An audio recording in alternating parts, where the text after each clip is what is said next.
мүчөсүн ооз-оозга салат. Таласта 6 жашар 4 кыздын ата-энеси шок болуп жатышат.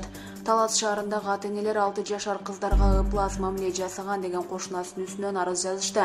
Бул тууралуу алар аймактык кабарчыга билдиришти. 27 жаштагы Анара буларга токтолду. Менин 6 жашта кызым бар. Кечээ 3-сентябрда кечке маал сыртта адаттагыдай эле балдарды ойнотуп жүргөн. Жер тамда жашайбыз. Бир маалда кызымды, анан кошунанын кызын алар менен тең урактуу балдар ойнойбуз деп чакырышты.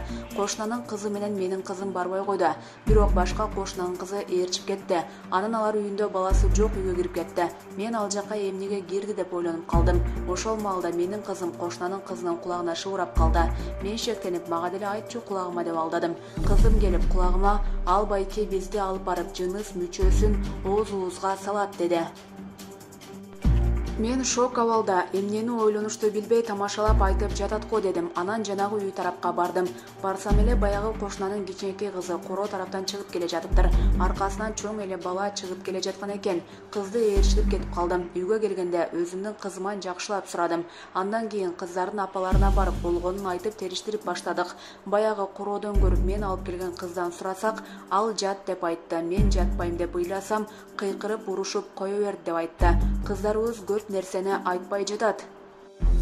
Ал бала кыздарды момпосу берем деп алдап чакырып, аргандай ыплас нерселерди жасачу экен. Кыздарыбызды аябай коркутуп коюптур. Азыркыга чейин коркуп, ал түрмөдөн келбейби деп сурап жатышат. Мындай көрүнүш көп жолу кайталанганын, анын жыныс мүчөсү ооздоруна салганда тамагына чейин кирип кеткенин айтып жатышат. Кичинекей кыздарды психологиялык жактан бузду. Ооруканага кыздарды текшерткени бара жатабыз. Ал жакта эмне айтышат билбейбиз деди ал. Анара кошумчалагандай аталган баланын үстүнөн 4 кыздын ата-энеси арыз жазган. Баланы убактылуу кармоочу жайга алып кетишти. Ал 1999-жылы туулган жигит. Биз аны бул жактан көп көргөн эмеспиз, тааныбайбыз. Ушундай жаман нерселерди угуп, жаман абалда калабыз деп ойлогон эмеспиз. Бул өзүнүн кылгандары үчүн жооп берсин деп талап кылабыз деп билдиришти ата-энелер. Талас шаардык ички иштер башкармалыгынан 4 кыздын ата-энеси арыз жазганын тастыктап, бул боюнча кийинчерээк билдиришерин айтышты. Булак турмуш KG.